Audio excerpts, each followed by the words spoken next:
Happy Monday. I hope everyone's having an amazing day. And I chose today's topic because I've been having a lot of conversations with a lot of folks, and we're starting to get into, first quarter is going to be over here in a couple weeks. We're getting into second quarter. For those of you that are in real estate, we're getting into spring market, summer market. We're starting to see things pick up.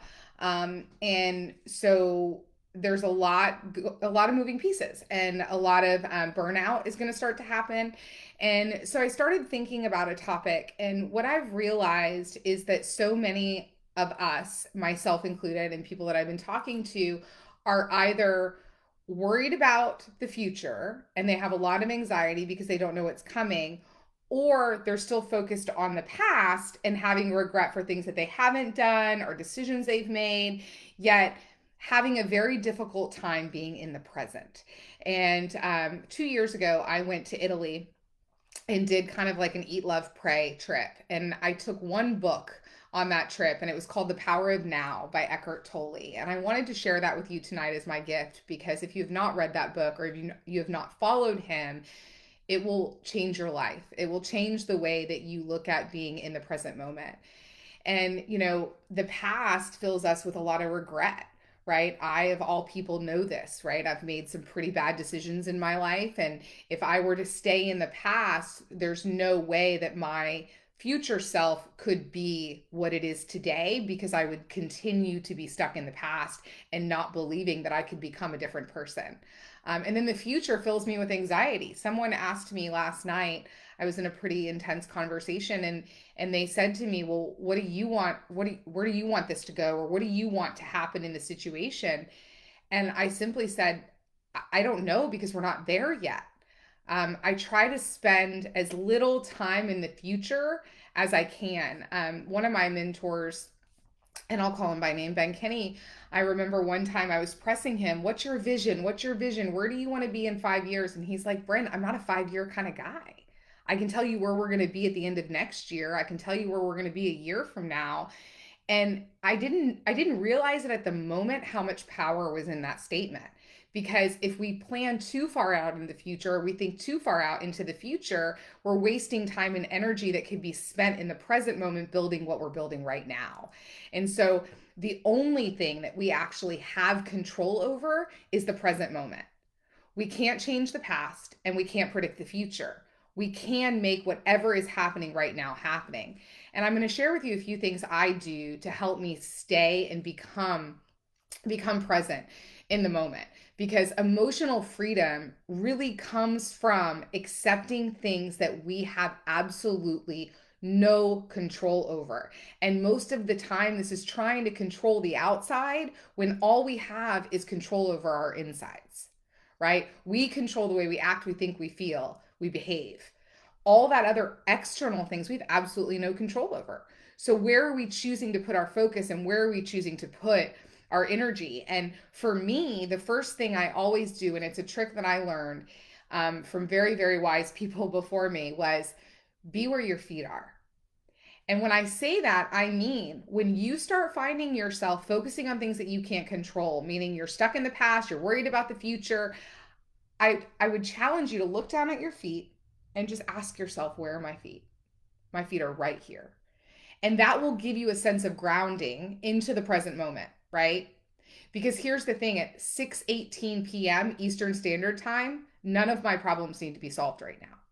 All I need to be is in the present moment, because the more I'm in the present moment, the more I'm going to be in the flow. And the more that I'm in the flow, the more productive I'm going to be, the happier I'm going to be, the better I'm going to feel, because I'm focused on only the present moment and things that I can control. So be where your feet are. Where are my feet? They're right here. And that's going to give you a grounding presence. Then you're going to have to slow down, right? In order to focus on what we can control and be in the present moment, we have to take time to slow down. So something that I've been sharing with folks recently is we have a lot of unfinished projects, and we have all these things, and the next, it's slow down and then avoid multitasking, right? If you haven't read the book, The One Thing by my friends Jay Papasan and Gary Keller, go buy that book. Multitasking is a lie. It's impossible for us to do more than one thing at a time. So we need to slow down, and we need to prioritize. And sometimes slowing down, and this is a tip, a hack that I've been giving folks, is taking 30 minutes at the beginning of your day, before you open your email, before you check your voicemail, before you start the day, 30 minutes of focus time on something you're trying to accomplish. So today I challenged my leadership team that their 30 minutes a day needed to be strategically focusing on their business and getting out of in the business. So before they go into the business for the day, they're going to have 30 minutes every morning to strategize and take a tactical approach to executing on their goals on the business. So you can't chase two rabbits and expect to catch either one. And that's what starts to happen in these busy times is we have all of these open initiatives and all these open projects because we're not focused on one thing until completion. We're going on to the next thing. Remember, focus is follow one course until successful. So we have to slow down, right, to get back into the present moment, figure out what the priorities are, and then execute accordingly in the moment. Not focusing on the future, not worried if this doesn't get done or that doesn't get done. Slow down. What do I need to do right here? Where are my feet? If you're also having a hard time getting grounded, something that really helps me is fresh air.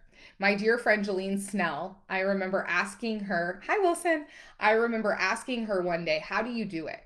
How do you keep your emotions? She is so phenomenal at keeping her emotions between the lines and staying focused. And she said, Bryn, I just have to remind myself that I'm just a speck in this big universe, in this big world. I am simply a speck.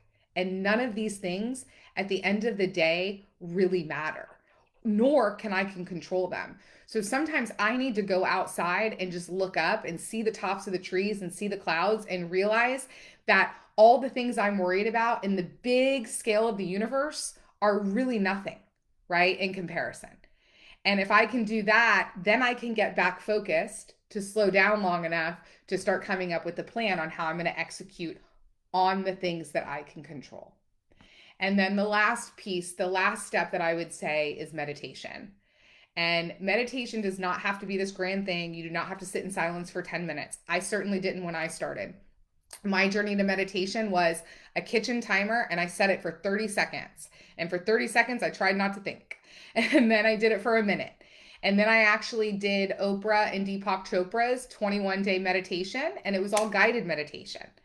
And then I even bought this thing that you can buy that puts this like thing on your head.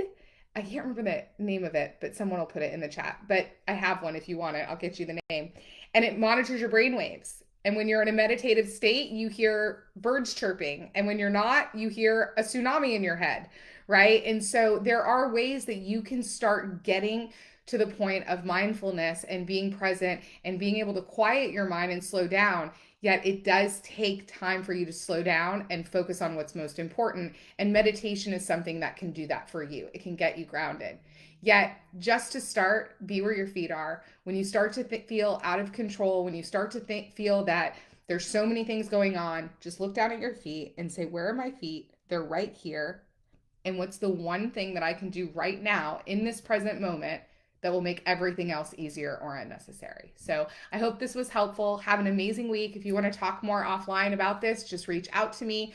If you want any topics covered in the future or you want me to revisit something, I love when you guys send me that because I get to dive into things and I know that it's helping. So have an awesome week and we'll see you next week. Bye guys.